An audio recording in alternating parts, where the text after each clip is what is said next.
बाहिर आफ्नो टोल समुदायको पनि काम गरेर हामी स्वयंसेवी भाव भन्छौँ नि, स्वयंसेवी भाव श्रमदान गरेर विभिन्न तरिकाले हुँदो रहेछ। यही संरचनालाई बिस्तारै अगाडि बढ्ने क्रममा राज्यका विभिन्न तौर तरिकाहरू चेन्ज हुने क्रममा आयो गैर सरकारी इनिसिएसन पनि।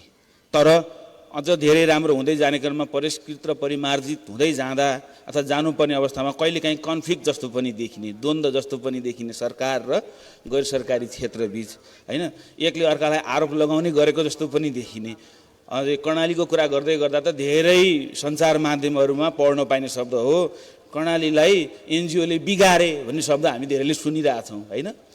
के बिगारेकै हुन् अथवा सरकार र गैर सरकारी क्षेत्रले मिलेर कर्णालीलाई अझै सुमधुर बनाउनको लागि, कर्णाली मात्रै होइन यो विषयले नेपालको विभिन्न भूगोल, यस्तै कर्णाली जस्तै अर्को खालको भूगोल, होइन, त्यसमा पनि कस्तो खालको चाहिँ योगदान गर्न सक्छ भनेर हामीले यो विषय छानेका छौँ। भूमिका लामो भने माफ गर्नुहोला। म सबैभन्दा पहिला मेरो आजको यो सेसनका सहभागीहरूलाई चिनाउन चाहन्छु। नाम त अगाडि आइ पनि सकेका छ। माननीय दल रावल हुनुहुन्छ, सामाजिक विकास मन्त्री कर्णाली प्रदेश सरकार। उहाँ पनि राजनीतिमा अथवा यो पदमा आउनुभन्दा अगाडि गैर सरकारी क्षेत्रमा लामो समयसम्म काम गर्नुभएको व्यक्तित्व हुनुहुन्छ। त्यसै गरी माननीय दिपेन्द्र झा मुख्य न्यायाधिवक्ता हुनुहुन्छ प्रदेश नम्बर 2 का, है। यहाँहरूले धेरै सुन्नुभएको नाम पनि होला। नागरिक अभियान, नागरिक आन्दोलनमा धेरै सहभागी हुनुभएको व्यक्तित्व हुनुहुन्छ। सँगसँगै यो सिभिल सोसाइटी अर्गनाइजेसनलाई पनि सञ्चालन गरेको अनुभव छ उहाँसँग। 15 वर्ष जस्तो त्यसमा काम पनि गर्नुभयो। अहिले नीति बनाउने ठाउँमा हुनुहुन्छ। त्यसै गरी सुमित्रा शर्मा हुनुहुन्छ, उपाध्यक्ष गैर सरकारी संस्था महासङ्घको तर्फबाट। अनि त्यसै गरी दिपेन्द्र चौलागाई हुनुहुन्छ, समृद्धि फाउन्डेसनका निर्देशक। अब विषयमा सिधै प्रश्नमा जानुभन्दा अगाडि भूमिका बाँध्ने रेखिहाले जस्तो काम गरिहाल्नु पर्दो रहेछ। किनभने कन्टेन्ट के कुरा गर्दैछौँ हामीले भन्दै गर्दाखेरि गैर सरकारी संस्था महासङ्घको डाटा यसो बिहान वेबसाइटमा खोज्दै थिएँ। उहाँहरूको नेटवर्कमा आबद्ध 6345 संस्था अहिले यो देशमा क्रियाशील छन्, सङ्गठित भएर काम गरिराखेको। समाज कल्याण परिषदको डेटा हेर्दै थिएँ। पोहोर सालभन्दा यो वर्ष 5000 एनजिओहरू थपिएछन् समाज कल्याण परिषदमा आबद्धता हुने। अहिले 55,347 संस्थाहरू समाज कल्याण परिषदसँग आबद्ध भएर यो सामाजिक कामहरूमा लागिरहेका छन्। त्यसबाहेक अरू डाटा के छ त, होइन, गैर सरकारी भन्ने बित्तिकै सरकार बाहेकका सम्पूर्ण क्षेत्र हुन् भन्ने मेरो बुझाइ छ, होइन। त्यो कुरा पनि आउला अहिले सरकारको बुझाइ के हो भन्ने बारेमा। त्यसमा चाहिँ नेपालमा निजी क्षेत्रले गरेका इनिसिएसनहरू, कतिपय लुज ग्रुप नेटवर्कहरू, यी सबै कुराहरू जोड्दै गर्दाखेरि 4,54,000 कम्पनी, फर्म, होइन, सहकारी र गैर सरकारी संस्थाहरू रहेछन्। त्यो हुँदा आउँदाखेरि नेपालको सक्रिय नागरिक भनेको 18 वर्षदेखि 60 वर्षसम्म एकदम काम गरेर घोटिएर देश बनाउनुपर्छ भन्ने नागरिकहरूमा एउटा संस्था बराबर 14-15 जना मान्छेहरूको भाग पुग्ने रहेछ, होइन। भनेको हामीलाई संविधानले दिएको एउटा अधिकारलाई प्रयोग गर्दै हामी नागरिकको सङ्गठित हुन पाउने हकको सम्मान गर्दै यसरी चाहिँ गोलबद्ध भएर विभिन्न कामहरू गरिराखेका छौँ। हाम्रा 2 जना प्यानलिस्टहरू यो सिभिल सोसाइटी मुभमेन्टबाट अगाडि आएर गैर सरकारी संस्थाहरू सञ्चालन गरेर आज सरकारको महत्त्वपूर्ण पदमा हुनुहुन्छ। त्यो पनि यस्तो सरकार जुन सरकार हामीले पहिलोचोटि प्र्याक्टिस गर्दैछौँ, त्यसका लागि सङ्घर्ष गरेका छौँ, होइन। सङ्घीय लोकतान्त्रिक गणतन्त्र नेपालको प्रदेश सरकारको महत्त्वपूर्ण भूमिकामा हुनुहुन्छ। म यहाँहरू 2 जनालाई पालै पालो मन्त्रीज्यूबाट सुरु गरौँ। तपाईँहरूले त्यहाँ सिभिल सोसाइटी मुभमेन्ट गर्दै गर्दाखेरि देखेको सरकार अथवा आफू यहाँ बस्दै गर्दा देखेको सरकार अथवा आज यो पदमा बस्दै गर्दा देखेको गैर सरकारी संस्था अथवा त्यहाँ बस्दै गर्दाखेरि देखेको गैर सरकारी संस्था अनुभव कस्तो रह्यो, त्यहीबाट सुरु गर्छु। धन्यवाद। सर्वप्रथम त हाम्रो प्रदेश नम्बर 2 का माननीय मुख्यमन्त्रीलाई कर्णाली प्रदेश सरकारको तर्फबाट हार्दिक स्वागत छ। हाम्रो राजधानी सुर्खेतमा अत्यन्त खुसी लाग्यो यहाँको उपस्थितिले। हाम्रो चाहिँ कर्णालीको अझ समृद्धिको सहयात्रामा चाहिँ सहयोग पुग्ने नै छ। धन्यवाद। अब यस्तो छ, अब यो निश्चित रूपमा गैर सरकारी क्षेत्र भनेको जो आइएनजिओजहरू हुन्, अन्तर्राष्ट्रिय दातृ निकाय हुन्, विकास साझेदारहरू हुन्, राज्यको विकासका निमित्त साझेदार संस्थाहरू नै हुन्। उहाँहरूको सपोर्ट जुनसुकै राज्य प्रणालीमा चाहिँ आवश्यक नै छ। विशेष गरी लोकतान्त्रिक राज्य प्रणालीमा त झनै आवश्यकताको कुरा भयो। हाम्रो इन्टरनेसनल मान्यता नै के हो भने अन्तर्राष्ट्रिय विभिन्न सन्धि सम्झौताहरू छन्। हामीले यो विकासका लागि पनि Accra agenda for action, Paris principle, पछिल्लो समयमा बुसानका कुराहरूदेखि लिएर थुप्रै संसारका विकासशील राष्ट्रहरूले, संसारका यो ओडिसी भन्छौँ हामी, सबैको एउटा कमिटमेन्ट के हो भने अझ उहाँहरूको जिडिपीको ओडिसी जुन राष्ट्रहरू छन् 22वटा, उहाँहरूले चाहिँ उहाँहरूको जिडिपीको 0.7% चाहिँ हाम्रो एलडिसीहरूको विकासका लागि लगानी गर्छु भन्ने प्रतिबद्धता विभिन्न अन्तर्राष्ट्रिय फोरमहरूमा चाहिँ व्यक्त गर्नुभएको छ। कतिपय चाहिँ लागू भएको छन्, कतिपय अझै पनि लागू हुन बाँकी छ। त्यो अन्तर्राष्ट्रिय कुरा भयो। अब राष्ट्रिय रूपमा चाहिँ यहाँले सोध्नुभएको प्रश्नमा मैले 2 दशक करिब चाहिँ यो विकासको बाटोमा चाहिँ मैले सहयात्रीको रूपमा चाहिँ काम गर्ने अवसर मिल्यो, पाएँ मैले। त्यो मेरो आफ्नो लाइफको लागि पनि अत्यन्तै ऐतिहासिक क्षण ठान्छु म। त्यसले सामाजिक रूपान्तरण, आर्थिक विकास, देशको समृद्धिका लागि नै सहयोग गर्दै आएको हो। र विगत र अहिले अलिकति फरक छ। कन्टेक्स्ट कस्तो फरक छ भने हामीले त्यतिखेर चाहिँ लोकतन्त्रका लागि विशेष गरी, र त्यसपछि तपाईँको जुन राजा ज्ञानेन्द्रले लोकतन्त्रको हत्या गरे त्यसको विरुद्धमा लड्नु थियो। 10 वर्षको जनयुद्ध देशमा सञ्चालन भयो। त्यसपछि मानवाधिकार रक्षाको विषय थियो। दुवै पक्ष बिचमा नागरिकको जीवन सुरक्षा कसरी गर्ने भन्ने पक्ष थियो। त्यतिखेर नागरिक समाजको भूमिका अलिकति त्यतातिर अलिक केन्द्रित थियो, अधिकारको आन्दोलनप्रति अलिक केन्द्रित थियो।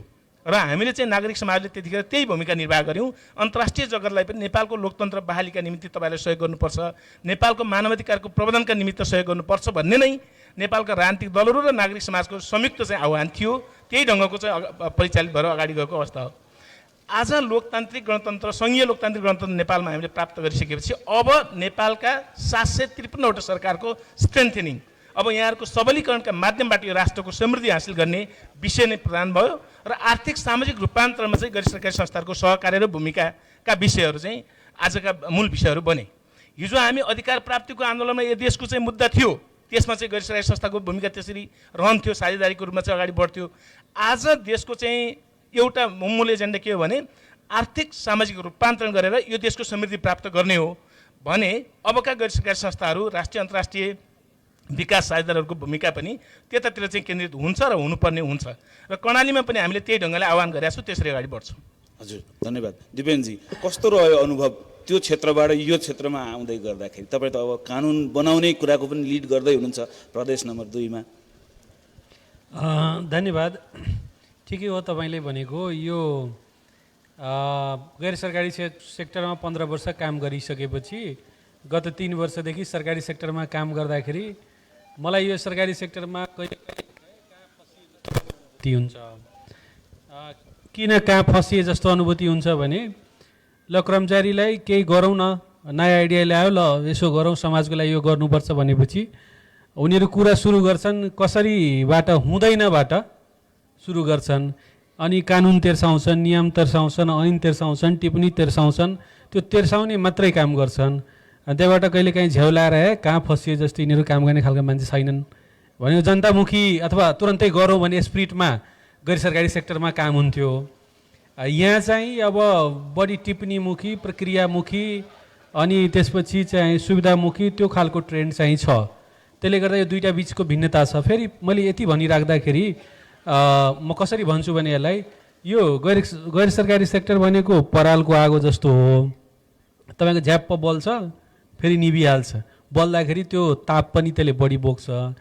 यो चाहिँ सरकारी भनेको त्यो गोइठी अथवा काठको आगो जस्तो हो, बिस्तारै बिस्तारै बिस्तारै ताप दिन्छ। कति बेला ताप अनुभूति पनि हुन्छ, हुँदैन, बल्दै गर्छ, जाँदै गर्छ।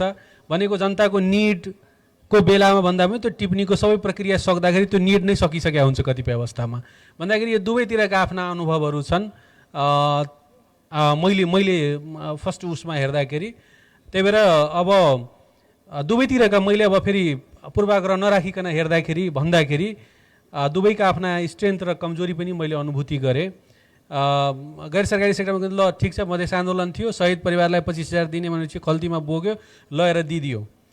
सरकारीको भएको भए त्यो के हुन्थ्यो भन्दाखेरि 3 तहको हाकिमसँग पहिला यो टिप्पणी, राणाकालीन टिप्पणी सदर गराउनु पर्थ्यो, जस्टिफाई गर्नु पर्थ्यो। भन्दाखेरि के छ भन्दाखेरि अख्तियारले समात्छ नि भन्ने बात सुरु हुन्छ। मैले कहिले चाहिँ सोच्छु यो अख्तियार भन्ने यो सरकारी सेक्टरलाई चाहिँ यो गर्दाखेरि समात्ने भन्ने भन्दा पनि काम गरेन भने समात्न सक्ने कानुनले गर्छ कि गर्दैन भने पनि मलाई कहिलेकाहीँ लाग्छ।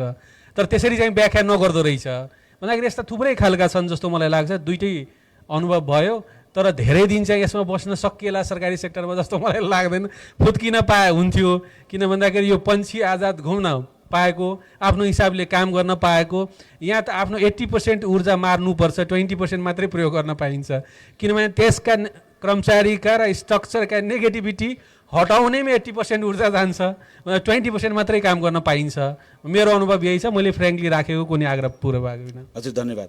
हामीले अब गैर सरकारी क्षेत्रबाट सरकारी क्षेत्रमा काम गर्दाखेरिको अनुभव सुन्यौँ दुईजना व्यक्तित्वको।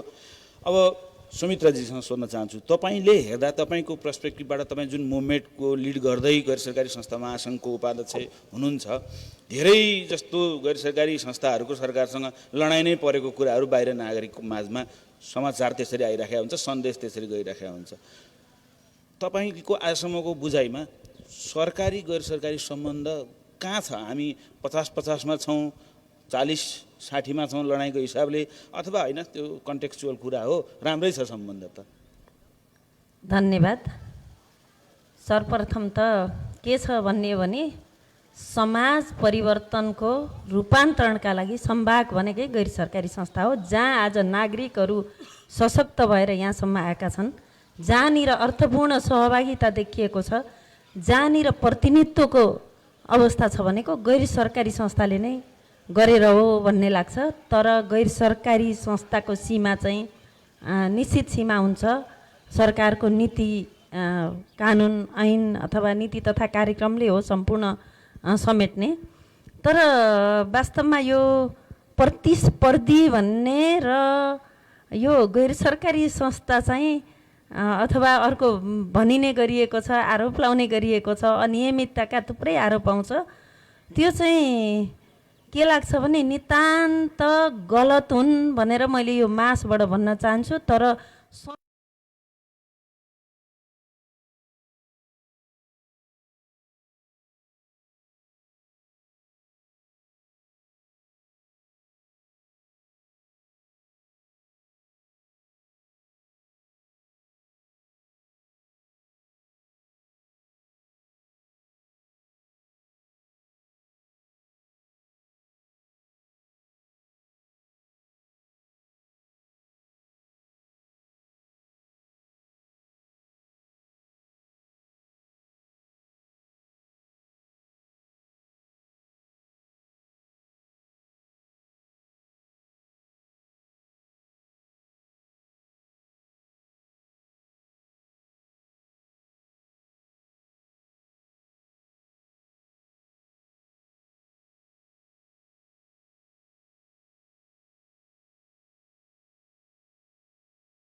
अभियानलाई पुरा गर्नका लागि गैर सरकारी संस्थाहरू चाहिँ परिचालन भएको कुरा चाहिँ मैले यहाँ निवेदन गर्न चाहेँ। र गैर सरकारी संस्थाको रोल भनेको साझेदारी हो, अर्को खबरदारी पनि हो। भनेको नागरिक समाजका हैसियतले म सत्तामा गएँ, अहिले हाम्रो विगतको गैर सरकारी संस्थाको आन्दोलनमा रहेका कहिलेकाहीँ म बाटो बिराउन सक्छु है, म सत्तामा गइसकेपछि दृष्टिविहीन पनि भइन्छ अरे भन्ने छ नि। ल हेर्नुहोस् है, बाटो नबिराउनुहोस् भनेर खबरदारी गर्नका लागि पनि हो। विदेशमा हेर्नुहुन्छ भने म कतै बाटो बिराउँछु कि भनेर नागरिक समाजलाई त सरकारले खडा गर्ने हो, गाली गर्ने होइन। हामीलाई सचेत राख, वाचडगको भूमिका खेल भन्ने निकाय पनि भएका कारणले प्रत्यक्ष सरकारलाई कुनै पनि तर्फबाट सहयोग गर्ने, साझेदारी गर्ने, अगाडि बढ्ने निकाय हो भन्ने लाग्छ। हजुर धन्यवाद। दिपेनजी, हामीसँग दुईजना दिपेन्द्रजी हुनुहुन्छ, फेरि मलाई कहिलेकाहीँ अप्ठ्यारो पर्ने, हाम्रो दिपेन्द्रजीलाई सर्टकटमा डिसिजी भन्नु पर्ला जस्तो छ। तपाईँले जुन लबिङ गरिराखेको देख्छु, तपाईँको आर्टिकलहरू पनि पढ्छु, निजी क्षेत्र हुनुपर्छ होइन, तपाईँले त्यो पैरवी गरिरहनु भएको छ। तपाईँको संस्था पनि कम्पनी ऐन अन्तर्गत नाफा वितरण नगर्ने कम्पनी अन्तर्गत सञ्चालन गरिरहनु भएको छ होइन। सरकारको तर्फबाट हेर्दाखेरि प्राइभेट भनेको इन्कम जेनेरेट गर्ने अथवा चाहिँ व्यवसाय गर्ने चिजहरू हुन्, एनजिओ भनेको अनुदान ल्याएर हामीलाई गाली गर्ने चिज मात्रै हुन्। तरिकाले व्याख्या हुँदै गरेको को परिदृश्यमा हामीले कुरा गऱ्यौँ होइन। निजी क्षेत्रलाई तपाईँले गरेको इनिसिएसनलाई यो गैर सरकारी इनिसिएसन हो भन्ने तरिकाले राज्यले लिएको अथवा कसरी लिने गरेको पाउनु भएको छ? राज्यले लिने भनेको जसरी एनजिओलाई हेर्छ हामीलाई पनि त्यसरी नै हेर्ने हो। तर अघि दुई तिनवटा कुराहरू आइसकेका छ। एनजिओ भनेको पब्लिक मनीमा चल्ने हो, त्यही भएर हामी रेस्पोन्सिबल हुनुपर्छ जहाँसुकैबाट होस्। अघि मन्त्रीज्यूले पनि भन्नुभयो, विभिन्न देशका मान्छेहरूले चाहिँ उनीहरूको ट्याक्सबाट तिरेको पैसाले चाहिँ यहाँ अनुदानको रूपमा चाहिँ यहाँ आएको पैसा। त्यो भएकोले गर्दा नेपाली पब्लिकको मनी युज गर्ने अथवा लोकल्ली पनि हामीले स्थानीय स्तरमा पनि केही सहकार्य गर्नको लागि अथवा कुनै पैसासँग रिलेटेड कुरा हामी गर्दैछौँ भने सरकारले हामीलाई हेर्ने अथवा निजी क्षेत्रले हामीलाई हेर्ने पनि एनजिओकै रूपमा हेर्छ। प्रायः जसो त्यो अघि जुन आरोपहरू ती भन्दै गर्दाखेरि भित्र लुकेका आरोपहरू छन् त्यहाँ, अथवा भन्ने गरेका प्रश्नहरू जिज्ञासाहरू उठाउनुहुन्छ। जस्तो चाहिँ डलरको खेती भयो भन्नुहुन्छ होइन, ठिक हो, डलर आएको छ अथवा कसैले कसैको पैसा युज गरिराखेको छ, त्यसलाई प्रयोग गरिराखेको छ भने सरकारले त्यसप्रति जिम्मेवारी हुनुहोस् है भनेर एनजिओलाई भन्नु चाहिँ मलाई अन्यथा लाग्दैन र हामी एनजिओले पनि त्यो अनुसारले नै गर्नुपर्छ। तर हामी जुन तरिकाले हामी दर्ता भएका छौँ, समृद्धि फाउन्डेसन चाहिँ नाफा वितरण नगर्ने कम्पनीको रूपमा दर्ता भएको कम्पनी ऐनमा होइन, हामी चाहिँ समाज कल्याणतिर अथवा जिल्ला प्रशासन कार्यालयतिर दर्ता हुने भन्दा उतातिर दर्ता भएको छौँ। त्यसले हामीले किन त्यसो गरौँ त भन्दाखेरि चाहिँ त्यसले अलिक रेस्पोन्सिबल बनाउँछ कि जस्तो लाग्यो हामीलाई। अलिकति रेस्पोन्सिबल हुनको लागि अनि संस्थागत सुधारका लागि पनि नयाँ गरेको पहल हो। मैले यति नै भन्न खोजेँ यसमा। हस्, धन्यवाद। म फेरि मन्त्रीज्यूमा आएँ। जस्तो अब यो एउटा कतै सायद हाम्रो दिलभूषण पाठकजी यहाँ हुनुहुन्छ, उहाँकै कार्यक्रम हो जस्तो लाग्छ मैले हेरेको। मल्लिका शाक्य हुनुहुन्थ्यो, उहाँ चाहिँ साउथ एसियन युनिभर्सिटी दिल्लीमा प्रोफेसरको रूपमा काम गर्नुहुन्छ। उहाँले त्यो नेपालमा चाहिँ कुनै बेला यो नागरिक स्तरबाट भएका विभिन्न इनिसिएसनमध्ये पश्मिना उत्पादन गरेर नेपालको पश्मिना विश्व बजारमा जाने त्यत्रो राम्रो इन्कम भएको क्षेत्र बिस्तारै कसरी धराशायी भयो भन्ने बारेमा शोध अनुसन्धान खोज गर्ने क्रममा भन्दै गरेको एउटा कुरा के थियो भने हाम्रो नेपाल भन्ने देश आजसम्म बन्दै गर्दाखेरि कम्प्लिटली यो नागरिक स्तरको इनिसिएसन प्राइभेट इनिसिएसनबाट यतिसम्म भएको हो। सरकारले त गर्नुपर्ने जति काम गर्नै सकेको छैन, जति देखिरहेछौँ त्यो खालको इनिसिएसनले गरे हो भनेर भन्नुभएको थियो। कहीँ यसो सोच्दाखेरि हो त नि जस्तो लाग्ने, रेमिटेन्स नागरिक आफै विदेश गएर ल्याइराखेको छ होइन। गैर सरकारी संस्था कता कता खोज्छन्, प्रपोजल ल्याउँछन् अथवा के गर्छन्, आफ्नो चाहिँ पैसा खोज्ने काम गरिरहेछन्। त्यसबाहेक प्राइभेट सेक्टरले दुःख जेलो गरेर आफ्नो तरिकाले लगानी खोजेर जुटाएर काम गरिराखेको छ र अर्थतन्त्र धानिराखेको छ। सरकारले चाहिँ केही गर्दैन भन्ने कुरा मलाई कता कता हो जस्तै लाग्दै गर्दाखेरि तपाईँलाई सोध्न चाहेँ, तपाईँलाई पनि यो हो कि त भन्ने जस्तो लाग्छ है, कस्तो लाग्छ? अब यस्तो हो, हाम्रो जस्तो आर्थिक सामाजिक परिप्रेक्ष्य भएको देशमा स्वाभाविक ढङ्गले नागरिकका अपेक्षा धेरै छन्। यो भए पनि हुन्थ्यो, त्यो भए पनि हुन्थ्यो।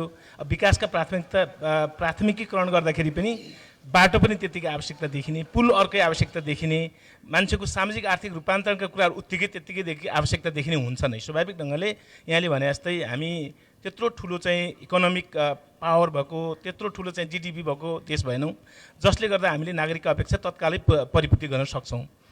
तर सरकारले गर्दै गरेन, सरकारबाट अब हामी त नागरिक त अत्यन्तै अप्ठ्यारोमा पऱ्यौँ भन्ने त्यस्तो महसुस गर्नुपर्छ मलाई लाग्दैन। किनभने अहिले त झन् यति ऊर्जाशील ढङ्गले चाहिँ अब स्वाभाविक ढङ्गले थुप्रै सिनियर मिडियाका साथीहरू म अगाडि देख्छु हुनुहुन्छ। यहाँहरूको पनि अघि नागरिक समाजका साथीहरूले भने जस्तै पब्लिक पार्टनरसिप सिभिल सोसाइटीको भूमिका हो। आवश्यक ठाउँमा चाहिँ सरकारलाई पार्टनरसिप पनि गर्ने, त्यस्तै सरकार कहिले उल्टो सुल्टो बाटोमा जान थाल्यो भने प्रेसर पनि गर्ने, त्यो नागरिकको दायित्वभित्र पर्छ।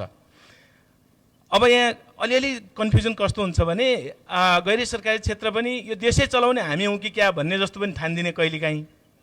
अनि सरकार पनि यी त केही मान्छे नै होइनन्, यी त संस्थै होइनन्, आफ्नै कानुनभित्र बाँधिएर सङ्गठित भएका संस्थालाई यी केही पनि होइनन् भन्ने पनि ठानिदिने, त्यो पनि छ। अलि अतिवादी सोच दुवैतिर पनि छ, त्यो कदापि होइन। दुइटैको पार्टनरसिपबाट यो राज्यको रूपान्तर गर्ने नै हो, त्यो हामीले प्राथमिक रूपमा त्यो बुझ्नुपर्ने जरुरी हुन्छ। अब राज्यले केही गरेन, सरकारले केही गर्न सक्दैन म भन्दैन। आज तपाईँको कर्णालीमा 79वटा स्थानीय तह छन्। म धेरै स्थानीय तहमा पुगेको छु, प्रदेश सरकारको एकजना प्रतिनिधिका नाताले धेरै राम्रा इनिसिएसन सुरु गर्नुभएको छ।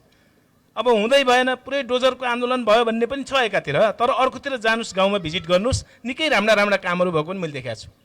अब राम्रा कामलाई अझ प्रबन्धन गर्दै गरेर झन् राम्रो गर्न पनि सकिन्छ होइन। कुनै एउटा रुकुम पश्चिमको एउटा पालिकाले राम्रो काम गर्यो भने हुम्लाको पालिकाले किन कपी नगर्ने, दैलेखको पालिकाले किन कपी नगर्ने, र जसले गर्दा हामी राम्रो गर्न सकौँ होइन। त्यो त भएन। अब अलिकति नराम्रो भयो भन्ने अलि बाहिर आइदिनाले नागरिकमा अलिकति असन्तुष्टि पैदा हुने कुराहरू पनि छन्।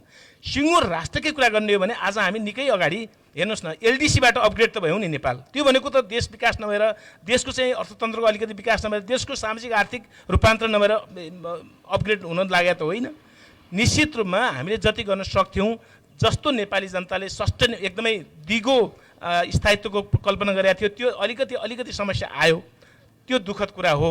तर पनि मलाई के लाग्छ भने लोकतन्त्र संस्थागत हुँदै जाने हो भने, संस्थागत गर्दै जाने हो भने हामी छिटोभन्दा छिटो समृद्धि प्राप्त गर्न सक्छौँ। सरकारले राम्रो खालको इन्भाइरोमेन्ट दिनुपर्ने हुन्छ लगानीका लागि, राष्ट्रिय अन्तर्राष्ट्रिय लगानीका लागि। 1978मा डेङ सियाओपिङले चीनमा बिरालो नीति ल्याउनु भयो। बिरालो कालो होस् वा सेतो, मुसो मार्नुपर्छ चीनको भूमिमा, राष्ट्रिय लगानी होस् अन्तर्राष्ट्रिय लगानी होस्, चीनको भूमिमा लगानी चाहिँ आउनु पर्यो भन्ने नीति ल्याउँदा आज अर्थतन्त्र चीनको कहाँ पुग्यो? 15 ट्रिलियन डलरको जिडिपी छ चीन भनेको। अब केही वर्षपछि संसारकै सम्भवतः पहिलो राष्ट्र पनि अर्थतन्त्रका हिसाबले हुँदैछ भने त्यही नजिकैको छिमेकीको सानो देश, सुन्दर देश नेपाल, हामीले सरकारलाई चाहिँ नागरिकले दोष लाउने, नागरिकले सरकारलाई दोष लाउने, एनजिओले सरकारलाई दोष लाउने, सरकारले एनजिओलाई, त्यस्तो होइन। म आज देख्छु आजको मिडिया हिजोको भन्दा निकै रचनात्मक देख्छु म। धेरै राम्रा कामहरू अगाडि ल्याएको मिडिया क्षेत्रले पनि, त्यो पनि अब नागरिक कस्ता भइदिए हिजोको जस्तो छैन। आन्दोलन पनि पार्टीले जाऊ आन्दोलन गर भन्दा पनि जाँदैनन् नि मान्छेहरू। हिजो हामी नै हो विद्यार्थी हुँदाखेरि कति टायर बाल्यौँ, कति चाहिँ के गर्यौँ, तर आजको आन्दोलनको रूप पनि फेरिएको छ। आजको नागरिकको चाहिँ चेतना स्तर पनि बदलिएको छ। आज नेपालको समृद्धिका लागि सबै नागरिक सचेत भएको अवस्था म देख्छु, सबै पार्टीहरू पनि सचेत भएको अवस्था देख्छु। त्यो भएको नाताले अब सरकारले गर्न सक्दैन भन्दा पनि सरकारले सक्छ। सबै नागरिकको सहभागितामा सरकारले चाहिँ अगाडि बढ्नुपर्छ भन्ने मलाई लाग्छ। सम्भव छ, हामी गर्न सक्छौँ। हस्, धन्यवाद। दिव्यनजी, यो नागरिक सङ्घ संस्थाहरूले गरेको इनिसिएसन होइन, समाज रूपान्तरण गर्दा जस्तो कतिपय कुराहरू उदाहरण आउँछ कि अब धेरै ठाउँमा के हुँदो रहेछ भने अनुदान आउँछ, अनुदान देखिने चिजमा खर्च हुनुपर्छ, बाटो पुल यहाँ पो खर्च गर्ने हो, स्वास्थ्य चौकीको बिल्डिङ बनाउनु पो खर्च गर्ने हो भनेर सरकारले पनि त्यो अनुमति लिन जाने क्रममा धेरै त्यही कुराहरू गरेको देखिराखेको हुन्छ। तर कतिपय चिजहरू देखिँदैनन्। जस्तो भनौँ न, धारो पो यहाँ बनाएको ट्याक्र्याक्क देखिन्छ, अब पब्लिक अवेरनेस त अनुहार हेरेर देखिँदैन, एक्टिभिटीमा देखिने चिज हो होइन। समाज रूपान्तरणका लागि नागरिक सङ्घ संस्थाहरूले यसरी खेलेको भूमिकालाई पोलिटिकल पार्टी सरकारले अन गर्ने अथवा यो सोसल रिफर्मको मुभमेन्ट हो, यसलाई अन गर्नुपर्छ, यसलाई हामीले अब यो रिफर्म हामीले तपाईँहरू यहाँसम्म ल्याउनको लागि अवेर गरिदिनु हो, अब गर्नुपर्ने यो एरिया हो भनेर त्यसलाई चाहिँ ग्रहण गरिदिने अथवा नगर्न सक्नुको कारण अथवा ग्रहण गर्ने बनाउन चाहिँ के गर्ने होला? कानुनको रूपमा हेरफेर गर्नुपर्ने हो अथवा अभ्यास चेन्ज गर्नुपर्ने हो अथवा लिडरसिपमा मात्रै नभइकन राजनीतिक दल अथवा कर्मचारी तन्त्र कहाँनिर चाहिँ यो चिज बुझाउन जरुरी छ जस्तो लाग्छ तपाईँलाई? धन्यवाद। मलाई लाग्छ कि सबैभन्दा बेस्ट नमुना यो तपाईँले सोधेको प्रश्नको उत्तरमा आजको यो कार्यक्रमलाई पनि लिन सक्छौँ हामीले। किन भन्दाखेरि यसमा मैले सरकारको र गैर सरकारी दुवै सेक्टरको उत्तिकै र सक्रिय सहभागिता देखेँ। दुइटै मिलेर गरिसकेपछि हुँदो रहेछ समाज परिवर्तनलाई दुइटै आवश्यक छ भन्ने कुराको त प्रमाण दिनै परेन, आजको कार्यक्रमले यो देखाउँछ। अब अहिलेको अवस्थामा यो 21st सेन्चुरीमा के छ भन्दाखेरि सिभिल सोसाइटीलाई गभर्मेन्टले पनि अन्डर एस्टिमेट गर्न सक्दैन, अथवा यो गभर्मेन्ट केही होइन सबै हामी गरिरहेको छौँ यदि सिभिल सोसाइटीले बुझ्छ भने त्यो पनि गलत बुझाइ हुन जान्छ। एकअर्काको परिपूरक हो। त्यसलाई सकारात्मक हिसाबले हेऱ्यो भने मलाई लाग्छ त्यसले चाहिँ बाटो खोल्छ। दोस्रो विषय के छ, तपाईँले भनेको ठिकै हो, यो विकास भनेको खालि बाटाघाटा पुल पुलेसा मात्रै हुन्, यो चाहिँ चेतना र सामाजिक रूपान्तरण केही पनि होइन भन्ने यदि सोचाइ हुन्छ भने त्यसले चाहिँ हामीलाई सही ठाउँमा पुर्याउँदैन। म एउटा इक्जाम्पल मात्रै दिन चाहन्छु। हामीलाई यही विषयमा अलिकति पहिला हुनलाई धेरै डिबेट भएको अवस्था थियो। यो डेभलपमेन्ट एज फ्रिडम भन्ने पनि अमर्त्य सेनले एउटा लेखेका छन् कि मान्छेको चेतना जागेपछि स्वतन्त्र भएपछि उसले सामाजिक रूपान्तर भयो, त्यो पनि एउटा विकासको परिसूचक हो। हुनलाई त्यसको अलि फरक कार्ड चाहिँ तपाईँको सिङ्गापुरीमा ली कुआन यू र यो महातिरले ल्याएका थिए। बाटाघाटा पुल नै विकास हो, यो स्वतन्त्र सामाजिक विकास केही होइनन्। तर जस्ट हामीले म एउटा मात्रै प्रश्न यो विद्वत सभामा राखिसकेपछि त्यसले उत्तर दिन्छ जस्तो मलाई लाग्यो।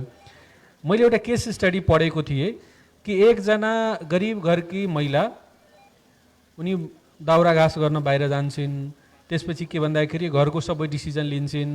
हुनलाई धेरै धनी होइन, दैनिक ज्यालादारी गरेर नै त्यो घरले धान्छ। त्यो महिला र एउटा चाहिँ ठुलो बिल्डिङ भएको, घरमा एसीभित्र बसेको, टेलिभिजन सबै भएको, तर बाहिर चाहिँ निस्किन नसक्ने, निस्किँदाखेरि श्रीमानको अनुमति लिनुपर्ने, कुनै पनि निर्णय प्रक्रियामा सहभागी हुन नपाउने, दुईटा मध्ये गरिबको हो भनेर प्रश्न गर्यो भने त्यति बेला चाहिँ त्यसको उत्तर आउँछ त्यो गरिबी भनेको स्वतन्त्रता नै उसको लागि त्यो धनको एउटा माध्यम हो। त्यसकारणले चेतना धेरै ठुलो महत्त्व कुरा हो। त्यसलाई हामीले बाटाघाटा र पुलसँग कहिले पनि तुलना गर्न सक्दैनौँ।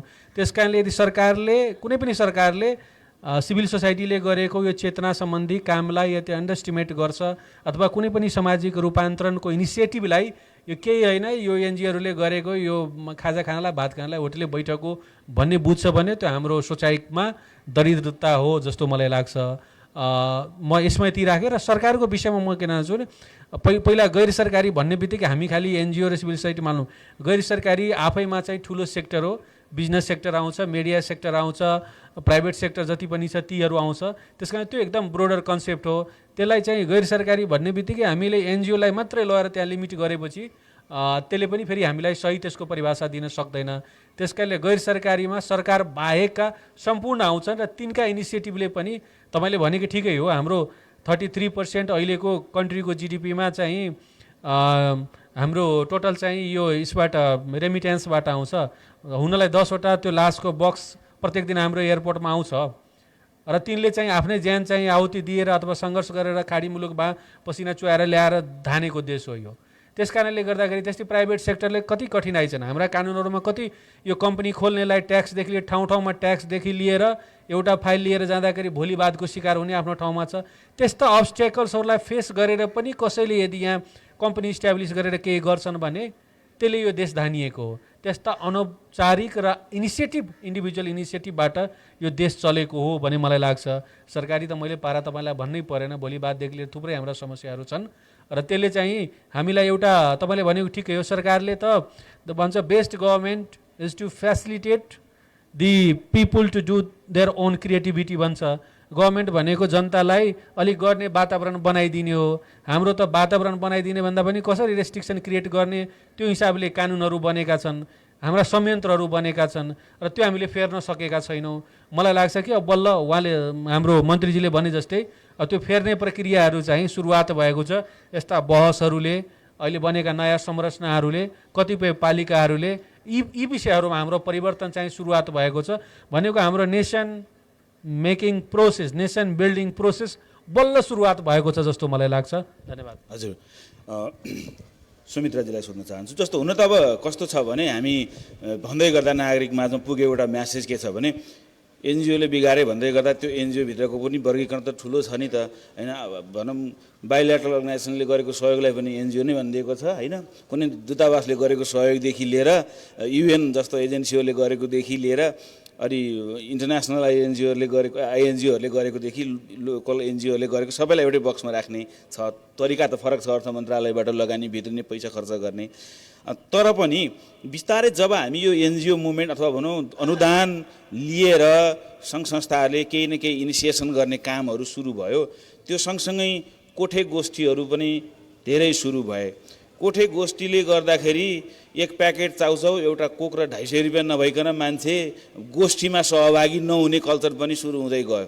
एक दिनमा 4वटासम्म गोष्ठी एटेन्ड गरेर आज त मैले 1000 रुपियाँ कमाएँ नि भन्ने चिज पनि सुरु हुँदै गयो हैन। यो चिज सुरु हुँदै गर्दाखेरि एनजिओहरूले काम, मलाई लागेको मेरो बुझाइ, मलाई करेक्ट गर्नु होला, कहाँबाट आफ्नो बिस्तारै त्यो कम्युनिटीको त्यो एउटा खालको सद्भाव लुज गर्दै गएको जस्तो लाग्छ भने यसले जुन हाम्रो भोलिन्टियरिजम थियो नि पहिलाको हैन, हामी गाउँको बाटो बनाउन पग्यो भने कसैको 1 रुपियाँ चाहिन्थेन, हामी आफै जान्थ्यौँ। दसैँको बेलामा बाटो खन्ने चलन सुरु हुन्थ्यो, त्यसरी गरिन्थ्यो। कैयौँ चाडपर्व, मेलापात, मन्दिर सरसफाइ अथवा चाहिँ खोला सरसफाइ जस्ता कामहरू भोलिन्टियरिजमबाट हुन्थ्यो। त्यो भोलिन्टियरिजमलाई घटाउँदै लग्या कारणले पनि आफ्नो विश्वासलाई लुज गर्दै गएको त होइन? तपाईँलाई के लाग्छ? धन्यवाद। मैले थोरै अलिकति भूमिका बाँध्न चाहेँ।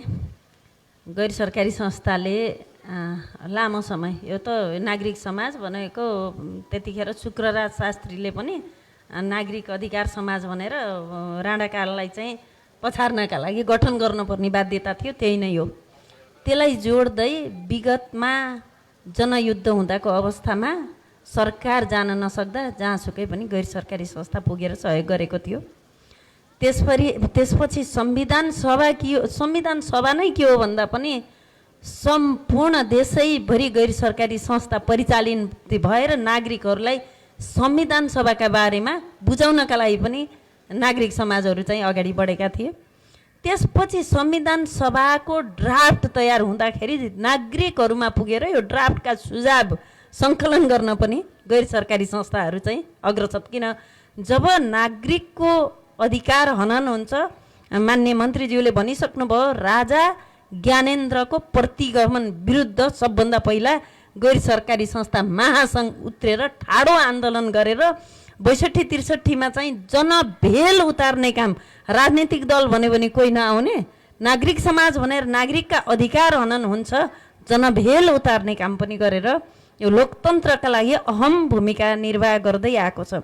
र अहिले चाहिँ तपाईँले अलिकति यो के हो त अब स्वयंसेवीपनहरू चाहिँ हराउँदै गयो कि भनेको कति पनि हराएको छैन। अहिले पनि मुख्य गरेर संस्था दर्ता ऐनभित्र आबद्ध हुने सङ्घ संस्था हेर्नुहुन्छ भने सम्पूर्ण सङ्घ संस्थाहरू छ। गैर सरकारी संस्था मान्यज्यूहरूले भने जस्तो पनि हो भने आबद्धताको पनि एउटा क्याटेगोराइज छैन। र त्यो ऐन एउटा शाही कालमा नियन्त्रण गर्न बनाइएको ऐनबाट अहिले पनि नियन्त्रित हुने अवस्था आज पनि संस्था दर्ता ऐन नै अब जिउँदो छ, त्यसैबाट परिचालित छौँ।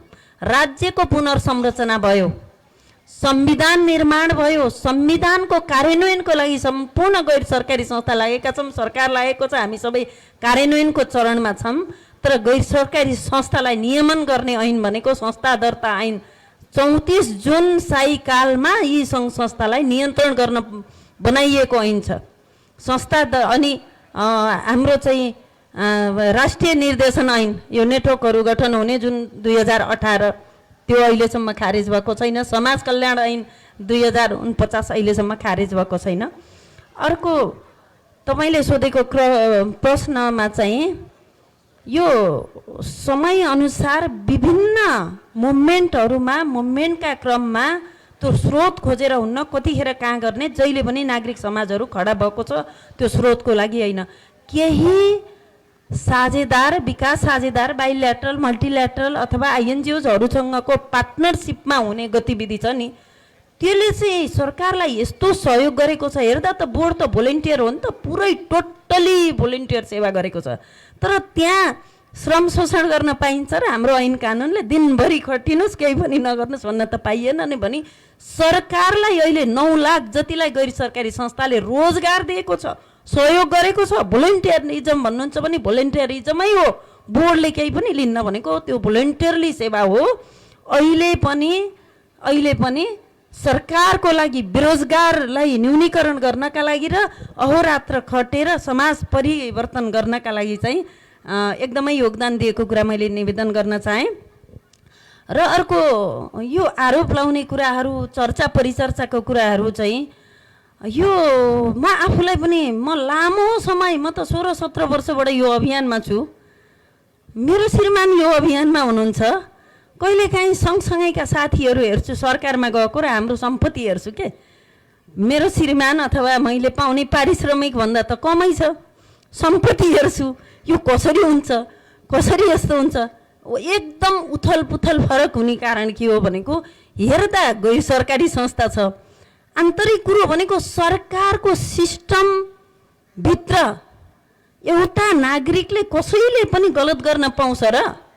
पत्रकारले गलत गर्न पाउँछ, व्यापारीले गलत गर्न पाउँछ, वकिलले गलत गर्न पाउँछ, मान्यज्यूहरूले पाउनुहुन्छ। गैर सरकारी संस्था मात्रै होइन, हरेक गलत गर्ने, अनियमितता गर्ने कोही नागरिकलाई पनि नियमले कानुनले छुट गर्न पाइँदैन।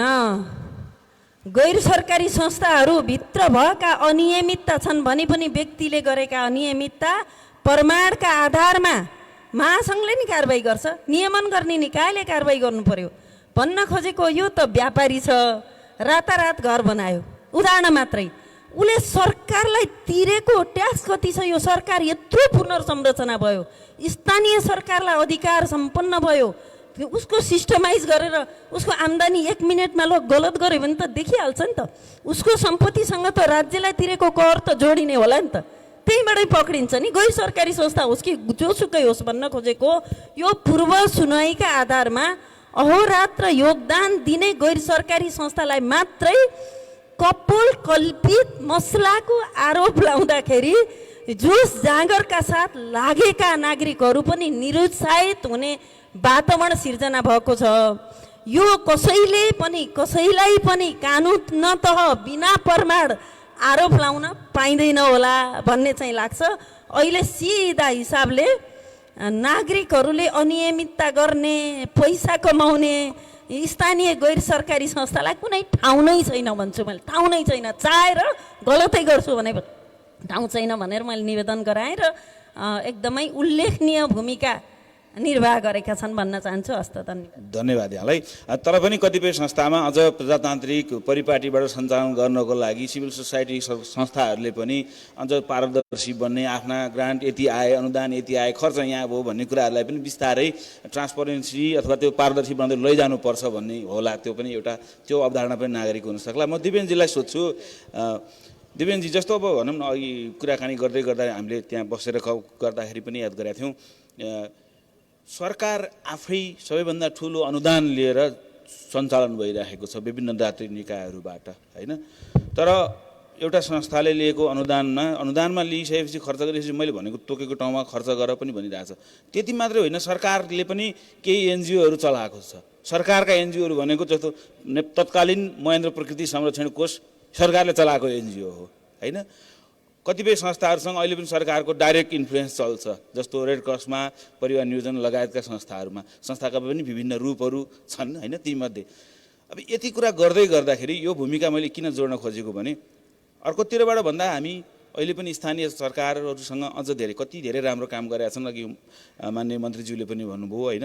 हामीले लकडाउनको बेलामा किसानको घरमा गएर गहुँ काट्ने काम गर्नेदेखि लिएर कति धेरै घरमा घर दैलोको सरकार भएर काम गरिरहेछन्, राम्रा कुराहरू पनि छन्। तर अलि पहिलादेखि सुन्दै आएको हामीले प्राइभेट पब्लिक पार्टनरसिप भन्ने कुरो थियो नि, त्यो कुरो अहिले कहाँ पुगेको छ? त्यसको अलिकति कन्सेप्ट बुझौँ न। अघि दिपेनजीले भनिसक्नु भएको छ, त्यो यहीँ छ। यो चाहिँ एउटा अनुपम नमुना हो यो कार्यक्रम, किनभने सरकारको त्यति धेरै संलग्नता, ओनरसिप अनि एउटा सानो गैर सरकारी संस्थाले गरेको यो कार्यक्रम चाहिँ यही छ, पब्लिक प्राइभेट पार्टनरसिपको कुरा। सँगसँगै चाहिँ त्यो प्रिन्सिपल अफ सब्सिडियारिटी भन्छ कि त्यसमा के हुन्छ भने सरकारको भूमिका अनि समुदायको भूमिका अनि बजारको भूमिका के हो त भन्ने गर्छ। हामी के सोच्दैछौँ भने हाम्रो स्वतन्त्रता पनि हुनु पर्यो अनि भरिसक्के चाहिँ सरकारले सबै कुरा गरिदिनु पर्यो भनेर हामी सोच्छौँ।